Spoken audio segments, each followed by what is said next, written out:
Un amable y cordial saludos a todos los televisores que se vienen conectando a través de esta aula virtual y por todas las redes de la Asociación Jurídica Derecho en Línea. El día de hoy, bajo resolución número 5 de la Junta de la Asociación Jurídica Derecho en Línea, presentamos el taller Cafeteando Jurídicamente a cargo del doctor Cristian Kenji Saldaña Calagán, con el tema bastante relevante. El tema es incidentes y excepciones en materia penal, un tema poco tocado en la coyuntura jurídica. Asimismo, estimados doctores y doctoras, no olviden levantar la mano para pedir la palabra o si no, dejarla en la casilla de comentarios para efecto de hacer de conocimiento al doctor sobre las incidencias que tengan o las preguntas o dudas o palabras de elogio. Muy bien, estimado doctor, bienvenido a vuestra palestra. Muchas gracias, Cristian. Buenas noches con todos. Agradecer a Derecho en Línea por la invitación, a ti, Cristian, y a todos los presentes, a pesar de ser un domingo, ¿no? Y estar conectados justamente para poder aprender. No sé si le das acceso para poder proyectar, un favor. Bien, Mi ¿estás asistente se con está otro conectando. dispositivo? Sí, sí. Lo que pasa es que estoy de viaje. Bien, Ah, ¿cómo que se encuentra el otro dispositivo? como Yareli. Yareli.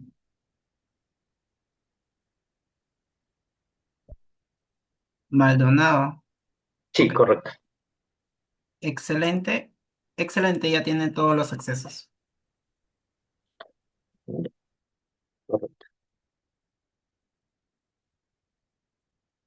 Por favor. Muy Bien, bien, buenas sí se noches. logra visualizar. Sí, se logra visualizar. Bien, chicos, buenas noches. Sé que de repente deben estar cansados, pero no hay ningún problema si es que interrumpen en medio de la exposición para preguntar o aclarar algunas dudas que tengan, ¿correcto? El día de hoy vamos a tocar el tema de incidentes y excepciones en materia penal. Antes de iniciar, es importante señalar que esto no es un monólogo, ¿correcto? Así que es importante que ustedes puedan preguntar y se les va a proceder a absolver las dudas que tengan respecto al tema que se está tocando el día de hoy. Un momento, por favor.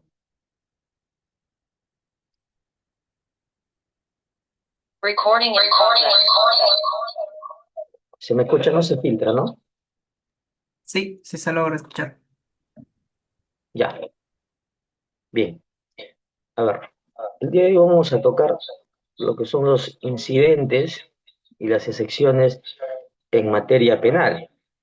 Entonces, es importante en esa línea tener presente qué es un incidente, ¿no? Es una cuestión de derecho propiamente. Disculpen, por favor, tengo una llamada, quiero cortar. Disculpen las interrupciones. Es una cuestión de derecho, es una cuestión de derecho dentro de un proceso penal propiamente, ¿correcto? También puede definirse como una cuestión accesoria, ¿no? A un procedimiento o al proceso judicial propiamente dicho, ¿no? Que normalmente versa sobre circunstancias de orden procesal. En ese sentido, En ese sentido, el juez a cargo de esta, de este incidente va a proceder a resolver estas circunstancias que de alguna manera, en algunos casos, tiene incidencia sobre el resultado del proceso principal.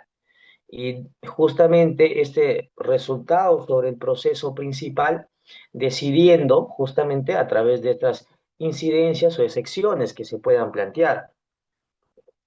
¿Y cuáles son estas incidencias que se plantean dentro de nuestro sistema procesal penal peruano? Y para eso vamos a ir al artículo 4, al artículo 5, al artículo 6 del Código Procesal Penal. Y ahí justamente partimos por el hecho de las cuestiones previas, que son justamente las que son interpuestas cuando se incumplen requisitos formales de procedencia. Y ahí la pregunta es, ¿a qué nos referimos con estas cuestiones de requisitos formales de procedencia?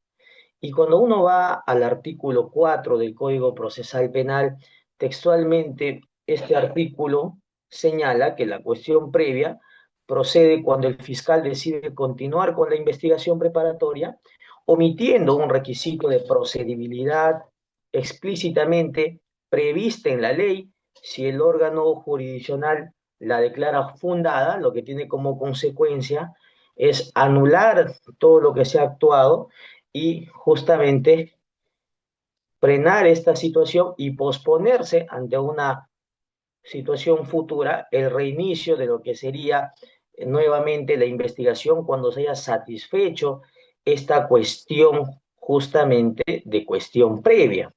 Y para entender esta cuestión previa, vamos a partir de un ejemplo para que se entienda a qué nos referimos. Ustedes tienen que tener presente, de repente en algún momento lo han escuchado, cuando, y si no, les remito al artículo, el artículo 454, numeral 1 del Código Procesal Penal. Si ustedes agarran su código en este momento y van a ese articulado del Código Procesal Penal, el 454, numeral 1, exige para determinados supuestos, exige para determinados supuestos que estos casos, el ejercicio de la acción penal, sea autorizado por el fiscal de la nación o a través de una disposición. ¿Y qué dice exactamente este artículo? Vamos a leer de manera puntual porque es extenso. Señala que en caso de jueces y fiscales superiores, a los miembros del Consejo Supremo de Justicia Militar, al procurador público y a todos los magistrados del Poder Judicial y Ministerio Público, requieren que el fiscal de la Nación, previa indagación preliminar, emita una disposición que decida el ejercicio de la acción penal y ordena al fiscal respectivo la formalización de la investigación preparatoria correspondiente. Es decir, a estos funcionarios, por su cualidad propiamente, si bien es cierto, se inicia la etapa de diligencias preliminares, para proceder a formalizar la investigación, previamente se requiere que la exigencia de la autorización para que se formalice esta situación del fiscal de la nación. Es decir, culminadas las diligencias preliminares, lo que hace el fiscal a cargo de la investigación es remitir todo lo actuado y a través también de una disposición fiscal para que el fiscal de la nación se pronuncie en el sentido si hay mérito o no de continuar a la etapa de investigación preparatoria. En ese sentido es lo que se presenta esta circunstancia en el sentido si debe o no continuar el proceso de investigación preparatoria formalizada. Y en el supuesto que esta situación no se cumpla, no cumpla estos requisitos, entonces, ¿qué hacemos nosotros como abogados? Planteamos una cuestión. Supongamos que el fiscal se ha olvidado de solicitar la autorización al fiscal de la nación o el pronunciamiento expreso de que si esta investigación, una vez concluida las diligencias preliminares, debe o no continuar a la etapa formalizada. Entonces, si el fiscal de la nación considera propiamente que hay mérito para continuar con la investigación, ordenará su formalización. Entonces, si es que el fiscal se olvida, o por obvia razón, vamos a ponerse en el caso más extremo, desconoce de esta cuestión de procedibilidad, ¿qué sucede propiamente? Con nosotros como abogados planteamos esta cuestión previa hasta que el fiscal de la nación justamente se pronuncie sobre esta circunstancia. Y supongamos que este fiscal que decidió formalizar sin hacer esta consulta previa, vamos a llamarlo así, esta consulta al fiscal de la nación realiza determinados actos de investigación. Todos estos actos de investigación también son nulos. Entonces, con este ejemplo propiamente, ¿cuál sería el concepto y la naturaleza de la cuestión previa? Actúa como remedio procesal al poner en evidencia justamente que el proceso ha iniciado sin haberse cumplido con los requisitos exigibles por ley. En el ejemplo que les he planteado, ¿cuál sería justamente esta autorización por parte del fiscal o este presupuesto de lo que establece el artículo 454, numeral 1 del Código Procesal Penal? Y es que el fiscal de la Nación, en el supuesto de estos sujetos procesales que he mencionado, debe pronunciarse si existe o no mérito para continuar la formalización de la investigación preparatoria.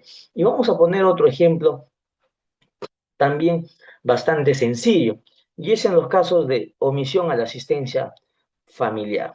Como ustedes saben, para el delito de omisión a la asistencia familiar, ¿qué se requiere? Se requiere que exista una liquidación de devengados, ¿cierto? Para saber cuál es la naturaleza del monto adeudado como pensiones devengadas. Supongamos que el fiscal en este caso ha continuado las diligencias preliminares y sencillamente ha tomado como base, ¿no?, la sentencia del juzgado de paz letrado o el juzgado civil que ha ordenado al sujeto a cumplir con determinado pago de pensión de alimentos, ¿cierto? Vamos a ponernos en ese supuesto. Pero este juzgado de paz letrado, este juzgado civil, nunca realizó una liquidación de pensiones devengadas. Vamos a suponer que esta sentencia es del 2018 hasta el 2024. Tenía que pagar mensualmente 300 soles. ¿Correcto? En la operación matemática, haces, sacas 300 soles por mes, por año. ¿Cuánto es el cálculo? Vamos a, en estos 4 años que estamos hablando de un aproximado de 20.000 soles. Pero eso es lo que nosotros sabemos a partir de la contabilización de la sentencia en el que se le ha ordenado pagar la pensión de alimentos. Sin embargo, propiamente, la ley civil o procesal civil te dice que tienes que hacer una liquidación de cuánto es lo que adeuda el sujeto procesal o el demandado en este caso. Y una vez realizada esta liquidación, ¿qué tienes que hacer? Tienes que solicitarle o requerirle el pago. Y él tiene un plazo de 5 días para cumplir con ese pago. Si no cumple, recién este incumplimiento se convierte en un incumplimiento de obligación alimentaria, que está regulado en el artículo 149 del Código Penal, que es el delito justamente de omisión a la asistencia familiar. Y si eso lo trasladamos a la explicación de la cuestión previa, ¿qué debemos entender aquí, por ejemplo? ¿Qué es lo que debemos entender? Que justamente el fiscal formalizó la investigación. Vamos a ponerlo en el ejemplo más extremo. El fiscal ha formalizado la investigación. ¿Y qué ha ocurrido a través de esta situación de formalización de la investigación? El fiscal solamente ha hecho su cálculo matemático de lo que se adeuda como incumplimiento alimentario del cálculo de lo que se fijó en la sentencia. Pero resulta que nunca se hizo la liquidación de pensiones devengadas y nunca se requirió al demandado el cumplimiento de las mismas. Entonces, aquí hay una cuestión justamente de procedibilidad, una cuestión de forma que te exige para que justamente pueda configurarse esta situación o este ilícito penal. Entonces, ¿qué hacemos en este caso? Hay una cuestión previa que no se ha cumplido previo a la formalización o la investigación del delito de omisión a la asistencia familiar. Entonces, la característica, cuando uno analiza la cuestión previa, la característica es un requisito de procedibilidad. No hablamos de una cuestión de fondo, no hablamos de una cuestión de valoración probatoria, no hablamos de esas circunstancias. Hablamos de una cuestión estrictamente de procedibilidad o de forma, para ser más exactos. ¿Cuál es la oportunidad para deducir justamente esta cuestión previa? Es justamente el hecho de, después de notificada la disposición de formalización y continuación de la investigación preparatoria. ¿Cuál es el procedimiento? Planteamos este incidente que nos faculta el artículo 4 del Código Procesal Penal y a través de este planteamiento el juez resuelve. Si es que se han actuado determinados actos de investigación, son nulos estas actuaciones y se ordena justamente que se suspenda esta investigación hasta que se cumpla con este requisito de procedibilidad. Porque en el caso de omisión, quizás al señor le requieren este incumplimiento y termina de pagar y cumple los 5 días de pagar los 20.000 soles y ya no habría delito de incumplimiento de obligación alimentaria. Entonces, la cuestión previa puede resolverse inmediatamente, ¿no? Una vez que sea planteado por parte del juez y procedemos con este tema. ¿Cuáles son los efectos? Ya los he señalado. Ahora vamos a hablar sobre las cuestiones prejudiciales. Vamos a tratar de no ser tan extensos para que ustedes no agobiarlos en este domingo. Vamos a desarrollar las cuestiones prejudiciales. ¿Cuáles son las cuestiones prejudiciales? Para entender las cuestiones prejudiciales, tenemos que ir al artículo 5 del Código Procesal Penal. Y la cuestión prejudicial es aquel medio de defensa que procede cuando el fiscal también decide continuar y formalizar la investigación preparatoria. Lo que hoy estamos hablando son incidentes o cuestiones que se plantean una vez formalizada la investigación preparatoria. Entonces, cuando hablamos de una cuestión prejudicial propiamente, es aquello que requiere necesariamente una decisión previa al asunto o al tema que va a ser materia de debate o de investigación. Hay una cuestión previa. ¿Y cuándo se utiliza esta cuestión prejudicial?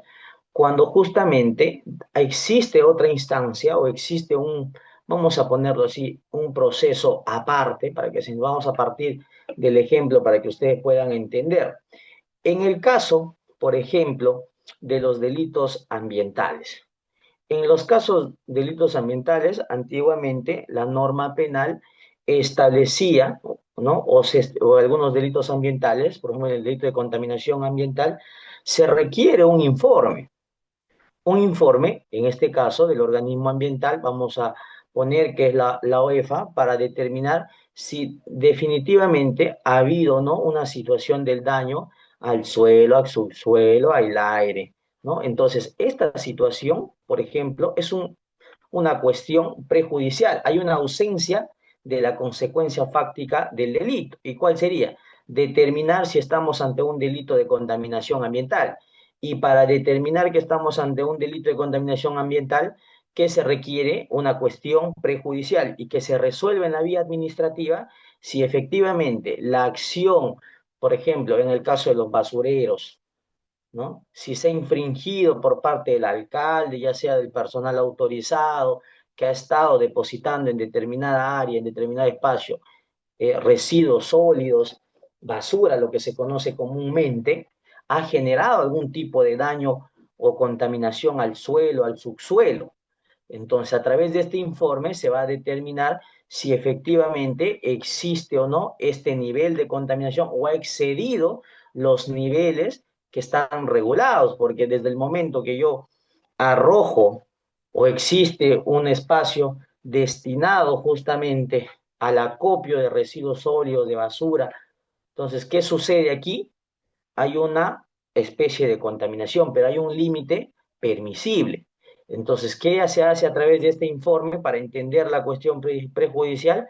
A través de este informe, lo que se busca justamente es el hecho de que no se haya excedido el límite o determinar si efectivamente esta acción ha constituido un exceso en el límite permisible. Entonces, a partir de ahí se determina si existe o no la contaminación, ¿no?, de lo que se requeriría para la configuración del delito ambiental. Entonces, estamos hablando de una ausencia fáctica. Otro ejemplo, en el caso del delito de apropiación ilícita. Supongamos que estamos ante un bien mueble, ¿correcto? Un bien mueble, el sujeto A dice que es su vehículo, el sujeto B dice que solamente le ha prestado, ¿no?, el vehículo. Como ustedes saben, en la apropiación ilícita entra el bien, ¿no?, de manera lícita al sujeto, ¿cierto? Entonces, ¿qué ocurre aquí? Lo que sucede es lo siguiente. El sujeto A afirma que este vehículo que ha ingresado legítimamente a él porque B le ha dado en custodia, vamos a poner así el ejemplo, porque B le ha dado en custodia este bien, él dice que lo ha adquirido y lo ha comprado del propio sujeto denominado B. Y el sujeto B sencillamente desconoce esta situación y lo niega rotundamente. Entonces ellos van a un proceso civil, ¿no?, para determinar justamente a través de un proceso civil si es que corresponde o no, a quién le corresponde la titularidad de este vehículo. sin perjuicio de ello, lo que ocurre es que el sujeto procesal, ¿no? El sujeto B denuncia apropiación ilícita de este vehículo. Pero aquí hay una cuestión de determinarse justamente a quién corresponde la propiedad de este vehículo. Entonces, cuando nosotros planteamos o analizamos la cuestión prejudicial, es aquello que requiere una decisión previa, ¿no? Una situación que implica necesariamente en el resultado del proceso penal. La diapositiva anterior, por favor. ¿Ya? Entonces, cuando uno analiza esta situación, entonces la cuestión prejudicial infringe o de alguna manera tiene relevancia, corrigiéndome en el término, tiene relevancia sobre el resultado final. Entonces, no podríamos necesariamente argumentar la existencia de un delito, la existencia de un delito, sin que previamente se haya determinado, ¿no?, esta situación fáctica. En el caso de apropiación, ¿quién sería el propietario? A través de una vía civil, atendiendo a las circunstancias del hecho, del ejemplo que les he planteado, o en el caso de la contaminación ambiental, donde se requiere un informe, porque el tener un vertedero de basura o un botadero de basura, que implica cierto límite de contaminación. No es que no vaya a existir contaminación, pero hay un límite permisible. Entonces, la OEFA o el instituto ambiental correspondiente que va a determinar si efectivamente existe o no una cuestión de contaminación, si se ha excedido los límites, y a partir de esta situación fáctica, determinar si existe o no la existencia del delito de contaminación ambiental.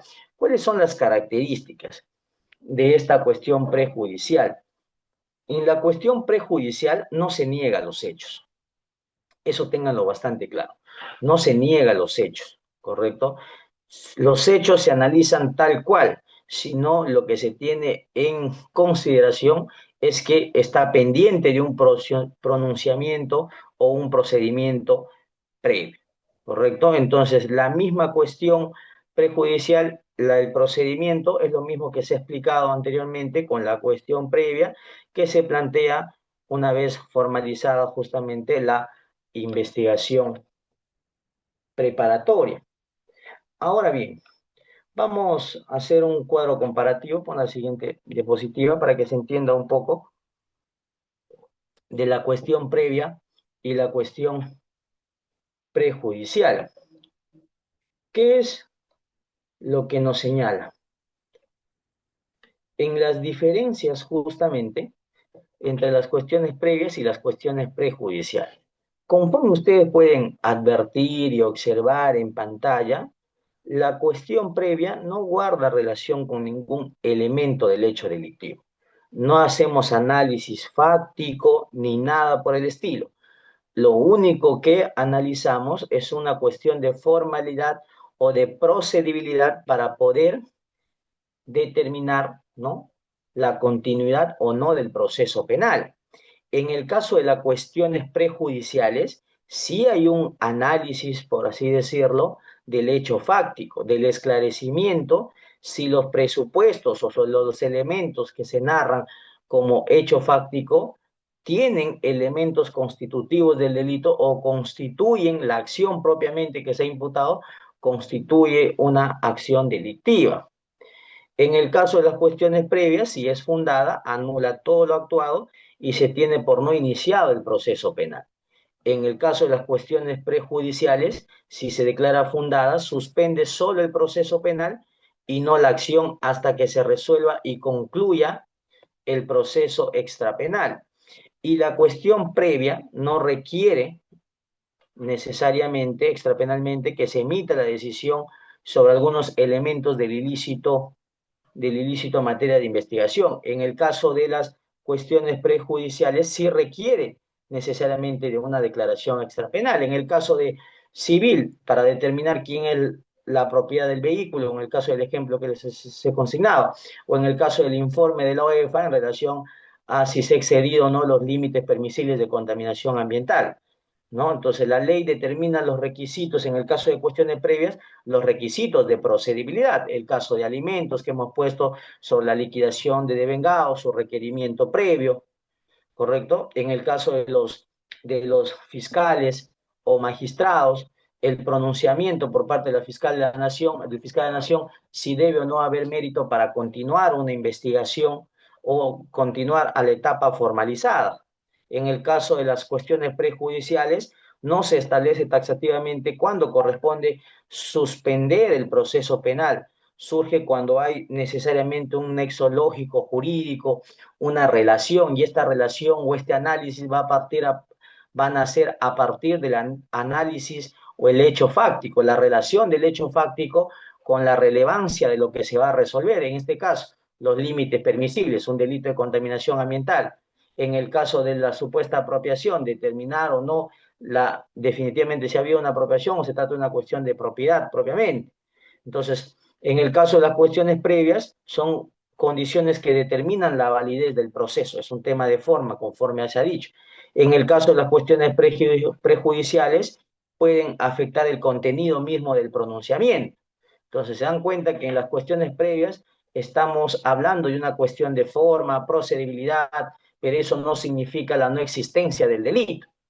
En el caso de las cuestiones prejudiciales, al existir un análisis fáctico, un análisis del hecho propiamente, ya hablamos de una cuestión quizás no probatoria, eso hay que dejarlo claro porque no vamos a hacer análisis probatorio propiamente, pero al tener relación fáctica, el hecho fáctico tener relación con un pronunciamiento en otra vía extrapenal, lo que constituye es que puede afectar el contenido del mismo, porque si la OEFA emite un informe que dice que no se excedió los límites permisibles en el vertedero de basura o en el botadero de basura, ¿qué ocurre? No hay delito de contaminación. ¿Se dan cuenta? Si en el caso del proceso civil propiamente se establece que el sujeto A nunca se ha apropiado, sino que tenía legítimo derecho sobre la titularidad del objeto o bien mueble, tampoco habría delito de apropiación ilícita. Entonces, ese es el detalle que ustedes tienen que tener en consideración cuando hacen los análisis en relación a las cuestiones previas y las cuestiones prejudiciales. Ahora vamos a entrar a otro factor importante, ya dejando de lado las cuestiones previas o las cuestiones prejudiciales, y vamos a entrar a lo que establece el artículo 6 del Código Procesal Penal, que son justamente las excepciones. Ya hemos incidentes y excepciones lo que debíamos plantear o explicarles el día de hoy. Hemos hablado ya de las cuestiones previas, cuestiones prejudiciales. Hasta este punto, antes de entrar a las excepciones propiamente que establece el artículo 6, ¿tienen alguna duda, alguna consulta al respecto? Si no, para continuar con las excepciones.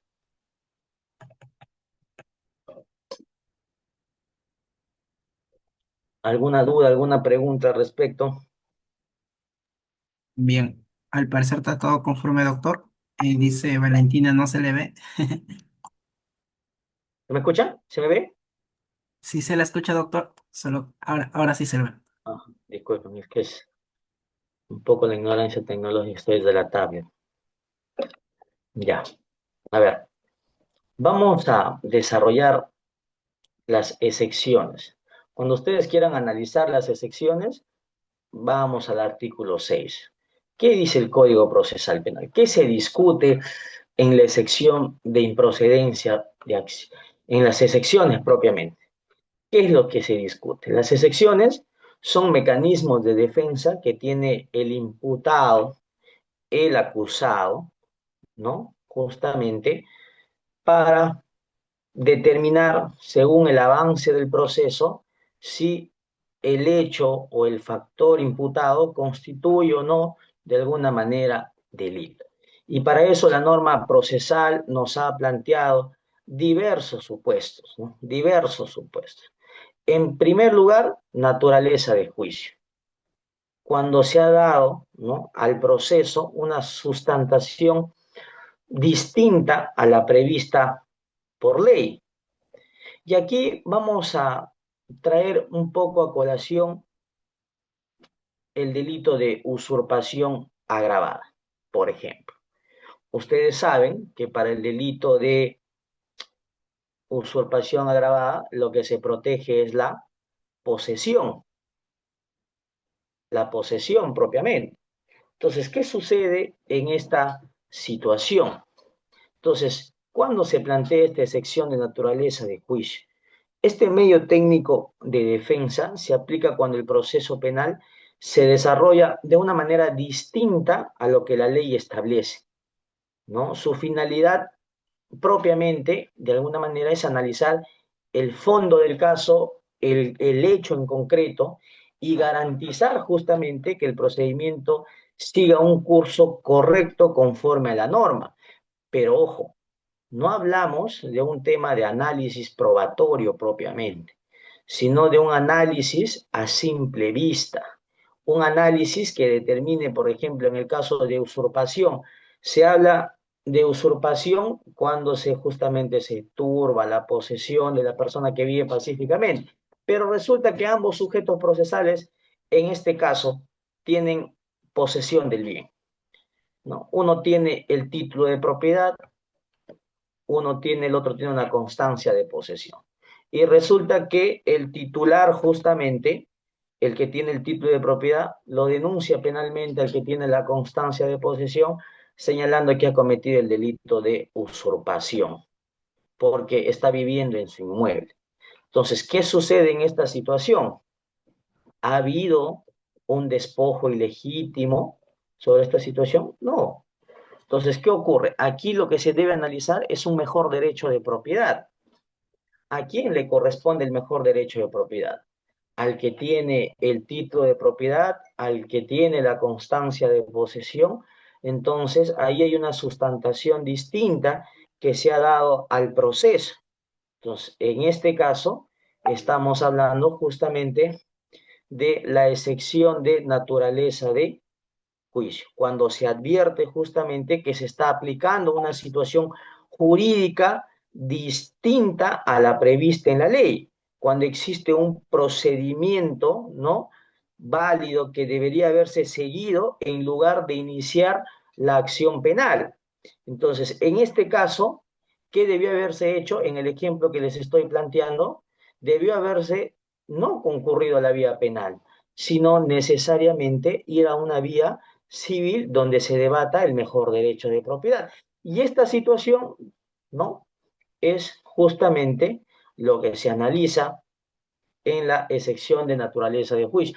Parece muy similar a lo que es la cuestión prejudicial, pero no se confundan. En los ejemplos que les hemos dado, que les, que les hemos dado, hablamos de una cuestión diferente, ¿correcto? Ahora vamos a hablar de la improcedencia de acción, cuando el hecho no constituye delito o no es justiciable penalmente. ¿A qué nos referimos con esta situación? Cuando hablamos del primer supuesto de que el hecho no constituye delito, que significa que los hechos imputados no son típicos, no se subsumen en un tipo delictivo y el hecho no es justiciable penalmente. Pareciera una cuestión bastante similar, ¿no? Ambos supuestos parecen similares, pero no, no va bajo esa línea. Entonces, cuando uno analiza la excepción de improcedencia de acción, vamos a tener dos supuestos. El hecho no constituye delito. Cuando hablamos de que el hecho no constituye delito, lo que analizamos es una cuestión justamente de atipicidad, ya sea atipicidad relativa, atipicidad absoluta. ¿Cuándo es relativa? Cuando falta alguno de los elementos de la conducta para que quede recogida o subsumida como tipo penal. Pero existe todavía la posibilidad de subsumir o integrar dicha conducta en el tipo penal concreto. Y cuando es absoluta, justamente cuando es imposible ya relacionar la conducta con algún tipo penal. Entonces, cuando analizamos esta circunstancia de que el hecho no constituye delito, analizamos la tipicidad, la antijuricidad y los elementos subjetivos de el tipo penal. Y aquí viene una cuestión bastante interesante. Cuando hablamos de que el hecho no constituye delito, en el primer supuesto, cuando hablamos de tipicidad, hablamos en la cuestión tanto objetiva y subjetiva. Entonces, ¿qué hablamos aquí? Ausencia de los elementos del tipo penal. Es decir, no hay dolo, no hay conducta descrita en la ley. Pero ojo, acá dicen ustedes, pero si para analizar dolo hay que hacer análisis probatorio. No. Entonces, para que se quede claro ese tema, aquí nos vamos a remitir a lo que ha establecido la casación 1373-2021 Huancavelic. Porque recordarán ustedes que anteriormente, hace muchos años atrás, se decía que en los supuestos de excepción, se me apaga la cámara, me avisan si es que la cámara se apaga, un favor, ya es una cuestión de, ¿ya? Entonces, anteriormente o años atrás, se señalaba justamente que en relación a la excepción de improcedencia de acción, no se podía hacer análisis probatorio, y efectivamente es una situación que así corresponde. Pero ¿cómo analizamos en todo caso el dolo? Y esta situación ha sido esclarecida justamente por la casación 1373-2021 Huancavelic, donde la Corte Suprema establece que el análisis, ¿no? Que en el análisis justamente de la excepción, no solo de la tipicidad, no solamente se analiza la tipicidad, sino también la antijuricidad y la punibilidad. Y que este análisis nos dice justamente, para poder advertir este análisis, porque ya cuando hablamos de tipicidad, hablamos de elemento objetivo y subjetivo del tipo, que ya vendría a ser el tema de dolo, dice, debe ser a simple vista, sin necesidad de un debate probatorio, donde se pueda declarar fundada la excepción en todo caso.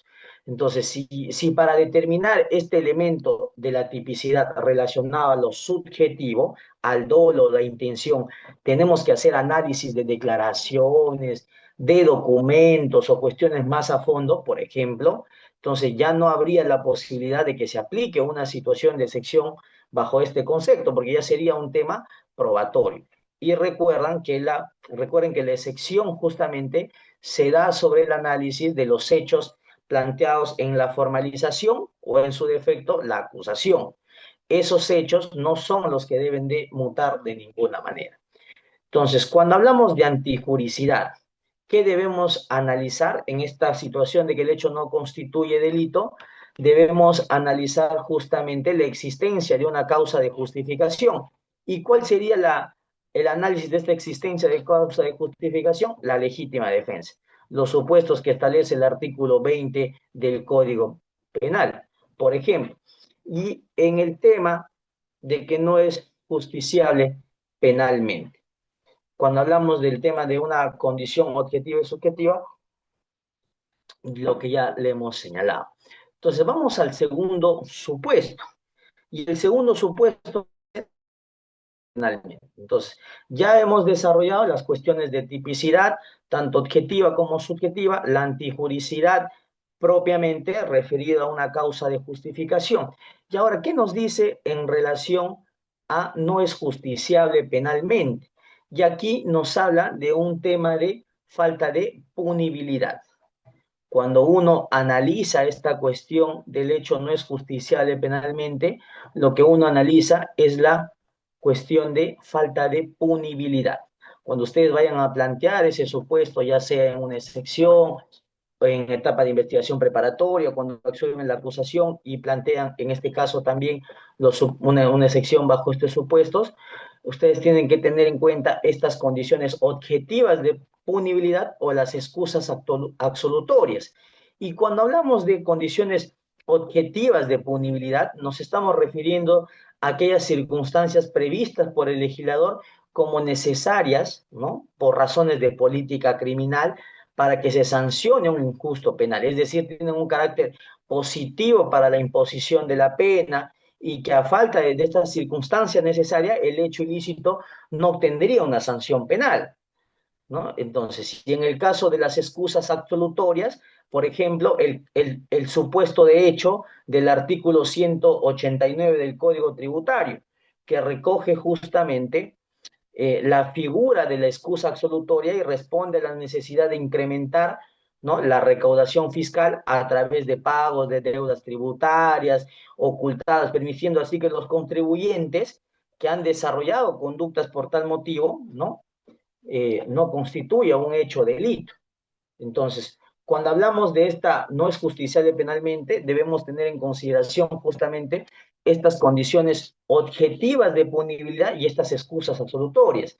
Entonces, esta ausencia de condición objetiva de punibilidad, hablamos de un requisito extratípico para la persecución, la necesidad de denuncia previa, por ejemplo, o en el caso de los delitos de apropiación ilícita también, donde algunos juristas y autores establecen la necesidad de un requerimiento previo de devolución, la carta notarial, y las causas personales de exclusión de pena o excusa absolutoria, inmunidades, el tema de parentesco, que no hay hurto entre cónyuges, ¿no? Las excusas absolutorias. Entonces, esta situación es propiamente lo que hay que tener en consideración. Ahora bien, vamos a pasar a lo que es cosa juzgada. Y el cosa juzgada es una cuestión bastante sencilla. En la cosa juzgada justamente hablamos o tenemos en consideración el hecho de que ya ha existido un pronunciamiento previo en este caso, ¿no? Un nebis in idem, lo que se conoce, y ha sido materia de pronunciamiento. Entonces no podría volver a investigarse a una persona o sancionársela dos veces por el mismo delito. Y lo que hay que tener en cuenta en la sección de cosa juzgada, ¿qué es lo que debemos analizar o tener en consideración en la cosa juzgada? Y es una unidad de imputado y una unidad de hecho punible, es decir, una identidad subjetiva y una identidad objetiva. No es que yo sencillamente plantee la sección de cosa juzgada porque los hechos se parecen y son los mismos y ya está, no, vamos a plantearnos, no funciona de esa manera. Hay una cuestión que hay que analizar, unidad del imputado. ¿Se trata del mismo imputado que ya fue sancionado anteriormente por el mismo hecho, la misma temporalidad del delito, ya fue sancionado anteriormente? Entonces, si hay una unidad de identidad subjetiva del imputado, entonces es decir, que la persona acusada en el nuevo proceso o investigada ya fue materia de juzgado anteriormente, pasamos este primer filtro. Pasamos al segundo filtro. ¿Cuál es el segundo filtro? La identidad objetiva. Es decir, que el hecho investigado o la nueva investigación que se ha generado sea el mismo que ya fue materia de resolución anterior, que ya fue materia de pronunciamiento. En ese sentido, se plantea una sección de cosas juzgadas. Tienen que analizar la identidad subjetiva y la identidad objetiva. Es decir, que se trate del mismo imputado y de los mismos hechos. La excepción de amnistía. La excepción de amnistía, como ya saben, es el perdón, el olvido, ¿no? Mediante el cual se elimina legalmente la responsabilidad penal del imputado, dejando sin efecto justamente todo tipo de situación punible, y esta situación se aplica justamente por medidas o razones políticos sociales para promover ya circunstancias de una persona, digamos, está desahuciada, ¿no? Es el otorgamiento de la amnistía, corresponde al Congreso de la República y su aplicación debe ser debidamente motivada. Y finalmente, la excepción de prescripción. Y aquí ustedes tienen que tener en consideración esto. Ustedes saben que en la prescripción hay la prescripción ordinaria y la prescripción extraordinaria. Y para analizar justamente los supuestos de la excepción de prescripción, vamos al Código Penal, lo que dice el artículo 80, el artículo 78, el artículo 85, ¿no? Donde supone justamente las causales de extinción de la acción penal y los plazos de prescripción. En el caso de la prescripción extraordinaria, vamos a poner ordinaria, hablamos justamente de la contabilización del plazo de prescripción desde el momento en que se consume el hecho. En el 2014, vamos a ponerlo así de esa manera, en el 2014. Y resulta que este hecho, un delito X, solamente está sancionado con 2 años de pena privativa de libertad. Y yo intento investigar este delito 6 años después. Entonces ya ha transcurrido el máximo de la pena por el cual es punible este delito. Solo era punible por 2 años y yo intento investigar o aperturar la investigación o apertura de investigación 8 años después. Obviamente ahí ha operado la prescripción ordinaria de la acción penal, yo como abogado planteo la prescripción y la acción queda prescrita en su integridad y se debe archivar el proceso. En el caso de la prescripción extraordinaria, hablamos del máximo de la pena más la mitad.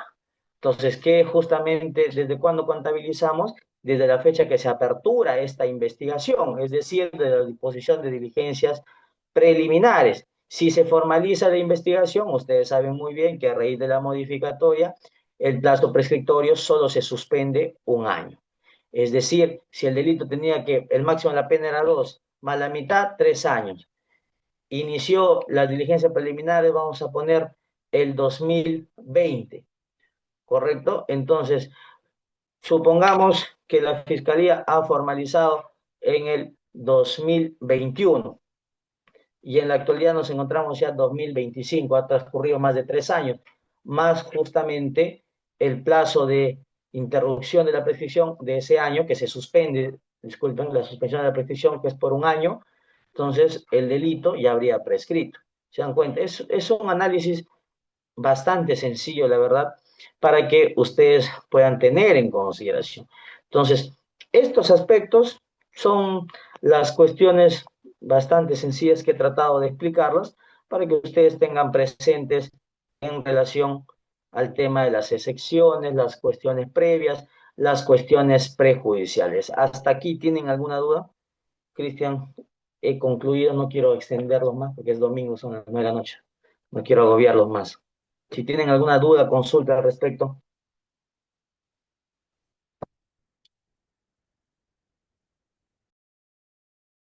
Muy ¿Se me bien, escucha? estimados doctores y doctoras. ¿Tienen alguna duda, pregunta o palabras de elogio? Pueden alzar la manito o dejar en la casilla de comentarios para efectos de hacer reconocimientos al doctor. Muy bien, si tienen alguna duda, pregunta, por favor.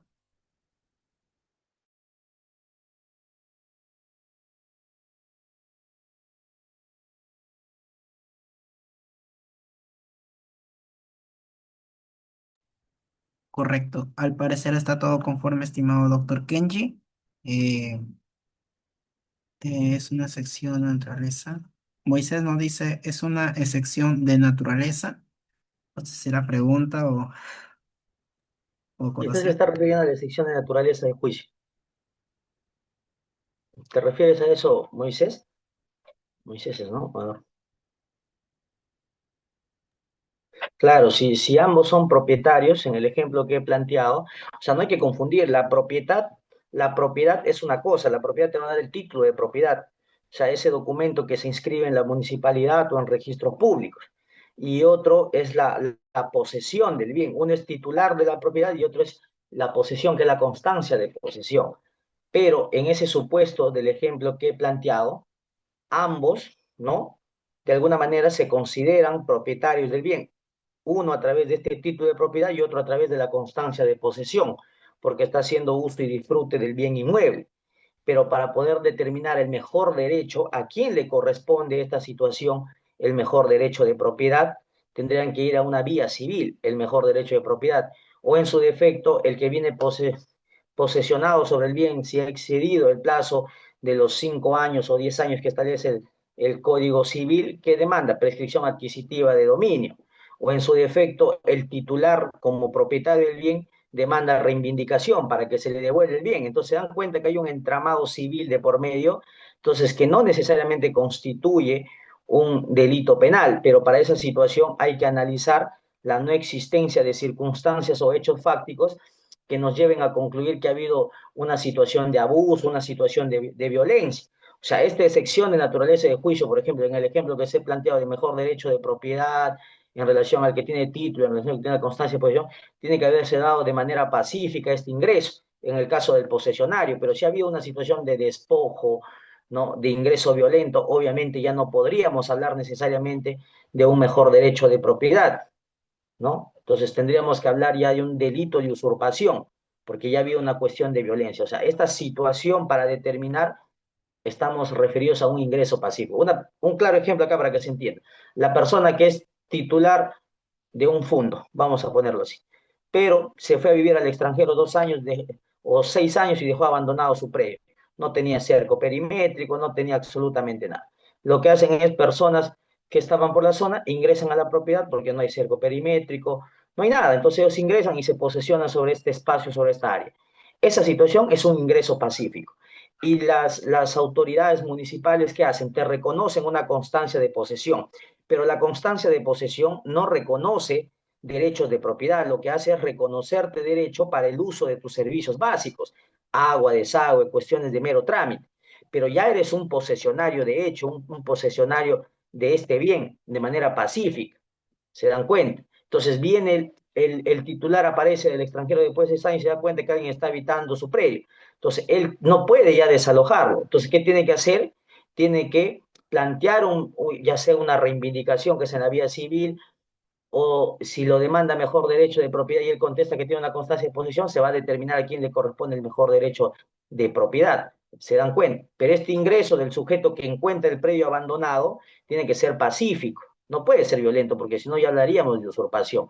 Entonces, si tú encuentras tenía un cerco perimétrico, tenía una casa, ¿no? Entonces, si tú destruyes todo eso para ingresar a ocupar este predio, ya obviamente no habría una situación ahí de excepción de dureza de juicio, que se tenga que determinar en otra vía, si no habríamos ya una cuestión de dolo, había un ingreso violento. En ese sentido, sí se puede plantear lo que estás señalando. ¿Alguna otra pregunta?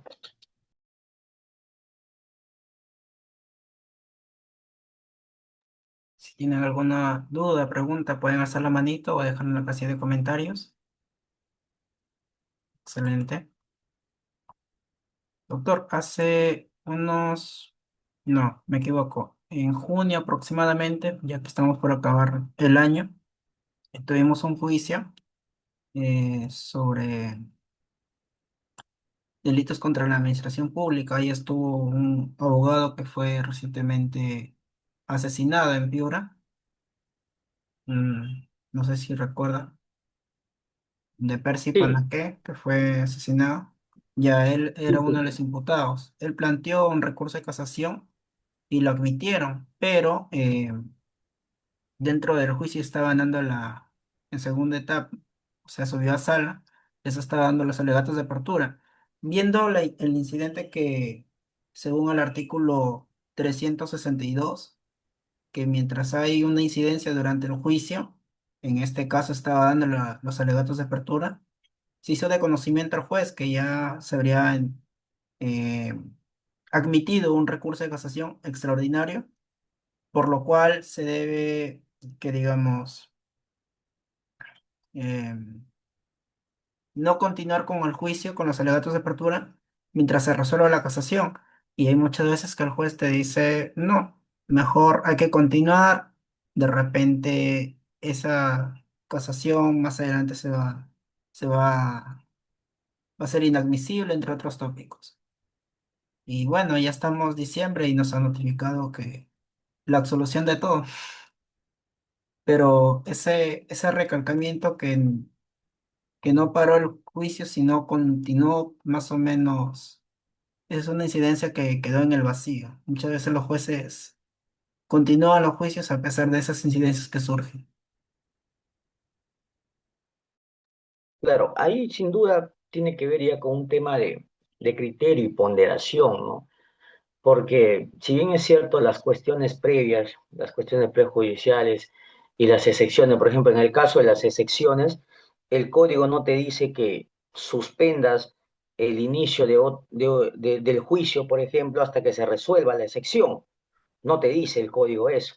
A diferencia, por ejemplo, de las previas o en el caso de la prejudicial, que diga. Pero en el caso de la excepción no te plantea esa posición. Entonces, sin duda, ahí aparte mucho del criterio del magistrado. Y obviamente, ¿no? Si hay una situación que tiene implicancia o relevancia sobre la situación final del proceso, entonces debería de alguna manera establecerse un vacío ahí o quizás homologarse de alguna manera a criterios para que se establezca un determinado plazo de suspensión en ese aspecto, ¿no? Porque es diferente la cuestión prejudicial. En las excepciones no se plantea o no se establece que te vas a suspender hasta que se resuelva la Suprema, porque puede pasar 2 años sin que la Suprema se pronuncie sobre la casación. ¿Y qué va a suceder ahí? El delito va a prescribir de repente. Entonces va a generar responsabilidad administrativa o sanción administrativa contra el magistrado que decidió no iniciar la causa o el juicio oral. Entonces ya es una situación de ponderar o establecer determinados plazos procesales. Entonces, más allá de esta situación de criterios o opiniones, sí hay un vacío que sin duda tendría que regularse en ese aspecto. Es correcto, doctor. Muy bien, al parecer todo está conforme. Doctor, Agradecemos por su valioso aporte en este Cafeteando Jurídicamente, como todos los domingos realizamos, con un cafecito en la mano y jurídicamente escuchando al ponente.